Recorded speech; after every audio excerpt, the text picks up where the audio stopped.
Welcome to the newest installment of the Untitled Film Nerd Project. My name is Philip, and joining me as always is Teacher. Hello. And we're on week 1 of our 4-week holiday movie mini marathon. And for week 1 we watched Rare Exports, A Christmas Tale, aka Zero Women. Before we get into it, spoiler warning now!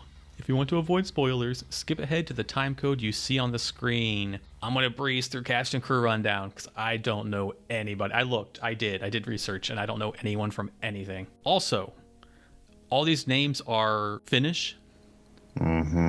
This is not how you pronounce them, and I'm sorry in advance. Okay, with that being said. This was co-written and directed by Jalmari Hollander, and I think the original short that this is based on was also co-written by his brother, Juuso Hollander, because it says based on the original idea by the Hollander brothers. Pietari was Oni Tomila. Rano, his father, was Jorma Tomila. I guess they're actually father and son, or they just happen to have the same last name. And then all three of them were in a movie. Well, the director directed a movie called Big Game that what I assume is father and son were also in as well. And that movie, I think, has Samuel Jackson in it. Yeah, he plays the president. To round out the rest of the cast, Aimo was Tomi Korpela. Oh god, this name's hard. Piparinen was Rano Juvoven. Riley was Per Christian Elefsen. And Juuso was Ilmari. And his has all kinds of crazy letters, but Jarvenpa is my best attempt. And that is cast and crew. I apologize to the cast and crew for butchering your names. Let's get into our initial thoughts. What did you think? I don't know. I'm still thinking on it. Again, for people that don't know, we record these literally right after we see it, so it's still very fresh to us. I didn't mind it. To me, it was kind of like if Disney actually did a Grimm's Fairy Tale the way it was originally written, because it had like a Grimm's Fairy Tale feel to it, but then at the end it felt kind of like Disney-ish, with the big bombastic music and the moments and everything. It could have been longer.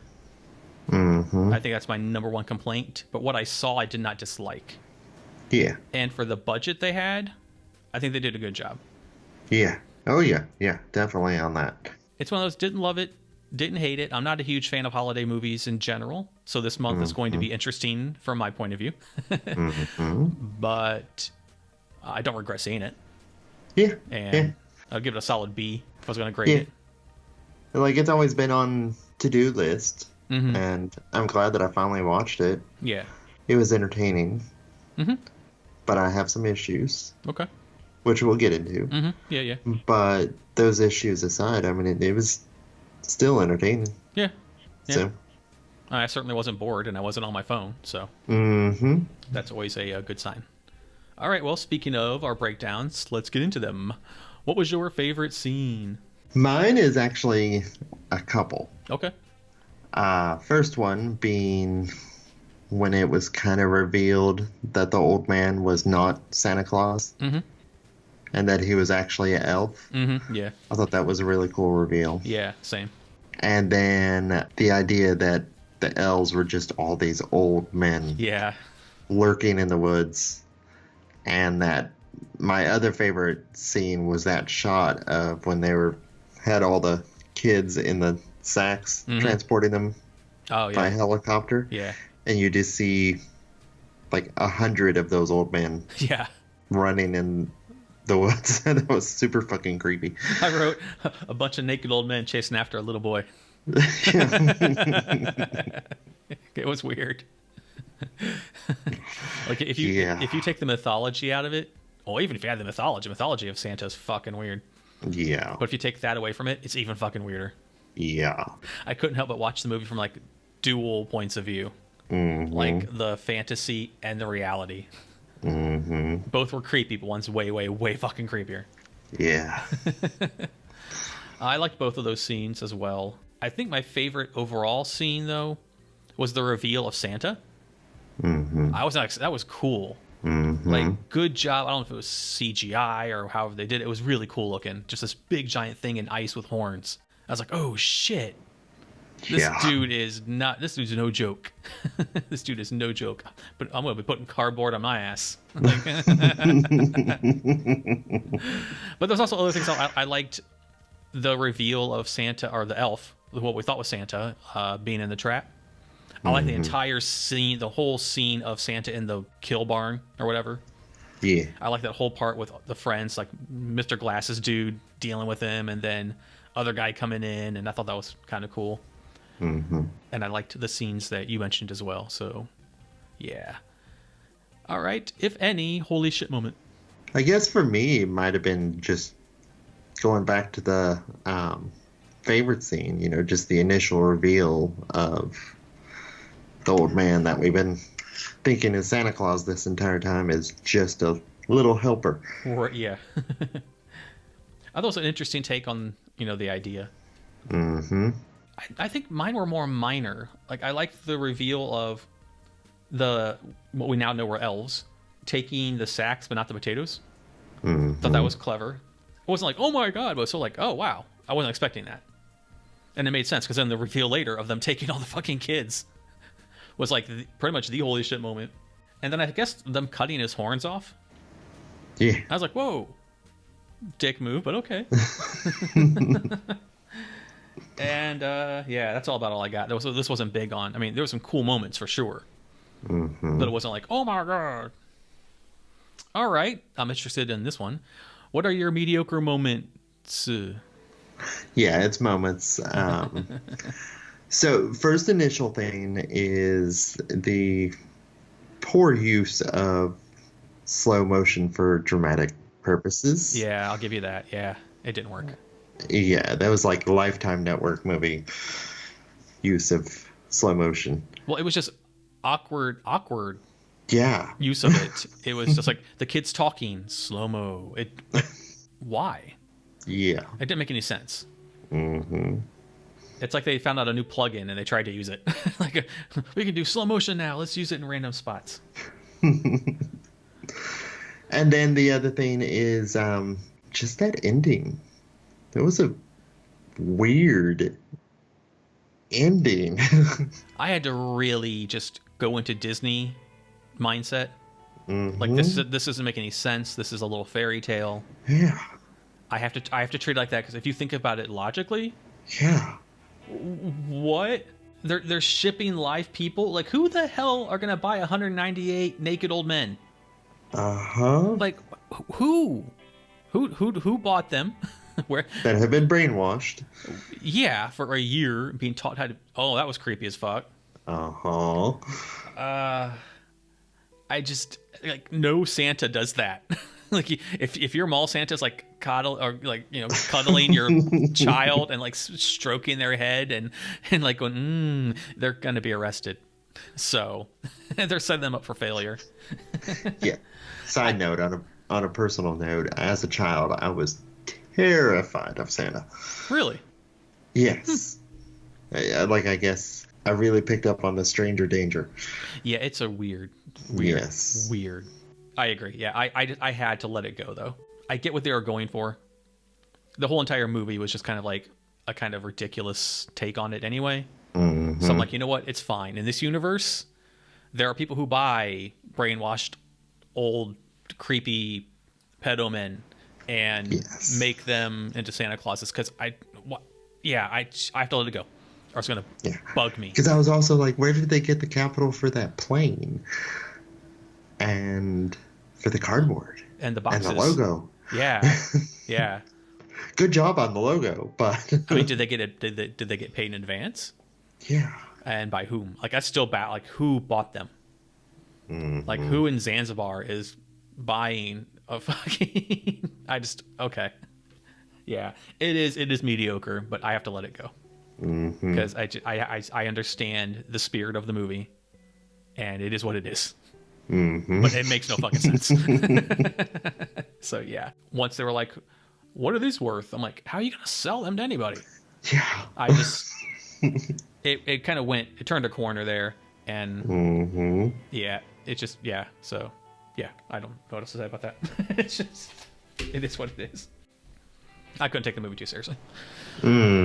All right, if any, LOL moment. No, I didn't. I didn't have any.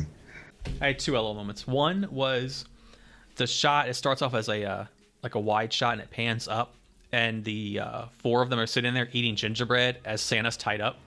Mm-hmm. That just cracked me up. They're just like all passing around the gingerbread, but it was just the way they shot it, the reveal. It kind of cracked me up. And the other one was what we referenced earlier. I kind of busted out laughing when made me chuckle when just a bunch of old like naked men chasing after this little boy. It was so fucking weird. It wasn't haha. It was just like this is weird. This is so weird. So yeah, those were my two. All right, anything else you'd like to add? You want to go to my notes? Notes is fine. Philip's notes. Okay, so when Pietri is reading the Santa book, there's that picture of the kid being boiled alive. Mm-hmm. I want that. I want it hanging on my wall. I want it on a shirt. It looks so fucking cool. Oh yeah, I loved all those illustrations. Yes, but that one especially. It was just like, I need that on a shirt or on my wall. That's so fucking cool. Deviate from the point for a moment. Okay. I remember growing up, one of my favorite things to do was go to the library, and there was a collection of books, I think, put out by Time Life, but it was just on fantasy and myths. Yeah, I had them growing up. My mom subscribed to them. Yeah, and that's what those illustrations kind of reminded me of, was the illustrations from those books. Yeah. Because they were so fucking creepy. Yeah. But yeah, that's my segue. Okay.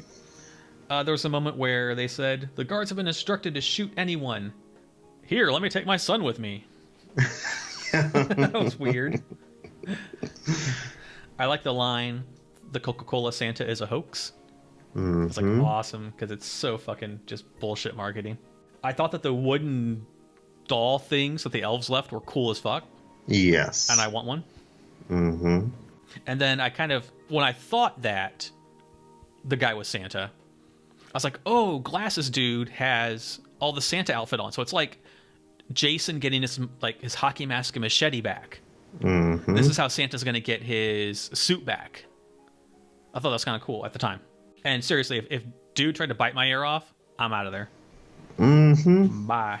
Now knowing what we know, at the time I wrote, I thought this is when I thought the dude was Santa.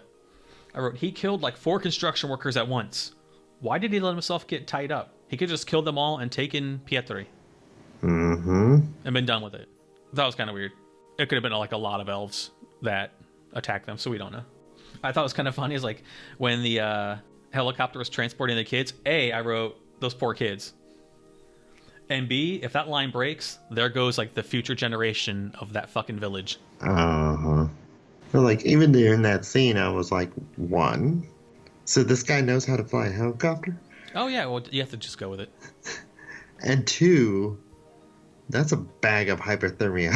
Yeah, I mean, I guess since they're all like bundled together in bags, so they have their body heat is like centralized, you know what I mean? Like, I guess you have to treat it like a Disney movie. You have to. Yeah. You have to treat it like a fucked up Disney. Yeah, you have to treat it like if Disney did a Grimm's fairy tale, like I said. That's what you have to. If you don't, you just what is what? Your head's it's gonna be like scanners, and your head's gonna explode. Mm-hmm. I wrote that the kid is having his John McClane moment. Because then he was like, I'm not coming back. I'm like, yeah. You little badass. Go put some fucking pants on. What was that about? And I wrote, when I was doing research for the cast and crew, that the poster is spoilery as fuck. Mm-hmm. So, yeah. Glad I didn't see it. And those are all of my notes. Anything else you'd like to add? You want to go to final thoughts? Final thoughts is fun. As said, it's not bad. It wasn't great. I don't know who I would recommend this to. Yeah, same. Is I think the big deciding factor. It would have to be someone that likes Christmas horror. Yeah. And wants to see a different take on a Krampus meets Santa myth kind of thing.